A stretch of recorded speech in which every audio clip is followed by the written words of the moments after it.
Hey everybody, in this video we are going to look at how you can install the Java JDK on your Mac. If you don't know what Java is, it's a programming language used for building apps, website.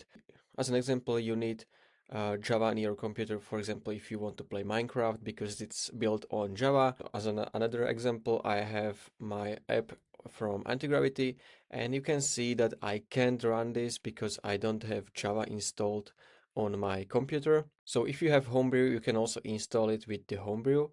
But in my case, I'm going to show you the simplest way. So you just want to go to your browser and you want to simply open this official Oracle site, which says Java downloads. And here we can scroll a little bit and you can see the latest version is JDK 26. So you can go with this option if you want. Then you want to choose your operating system, which is macOS. And now the really important thing is which file you need to choose.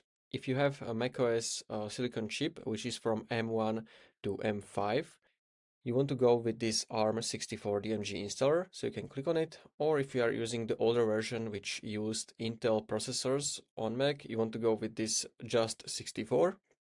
So in my case, I have macOS M4, so you can click on this Apple logo. If you are not sure, then click on this About this Mac, and it's going to show you your chip. If you have any from Apple chips like M4, M3, M5, you want to go with this ARM64.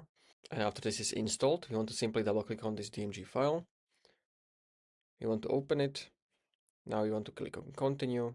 You can choose how you want to install this. So for all the users of this computer, click on continue. You can change the installation location if you want, then install.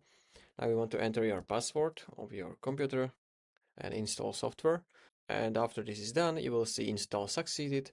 So you can close this. You can move the installer to the trash because we are not going to need this anymore. You can open terminal, so click on this spotlight search for terminal, and you want to simply type Java. And if you see all of those things, this means Java is installed on your computer. So as an example, I can now try to run my app. So now it should be working. I can test it in my terminal. And you can see we want to enter the choice of my to-do list. So if I want to add task, I can simply type number 2. And here I just want to add, for example, clean dishes, enter, and the clean dishes task is added to my list. So now we know that Java is installed on our computer. This is going to be all for this video. So if you found this video helpful, please consider subscribing for more tutorials like this one.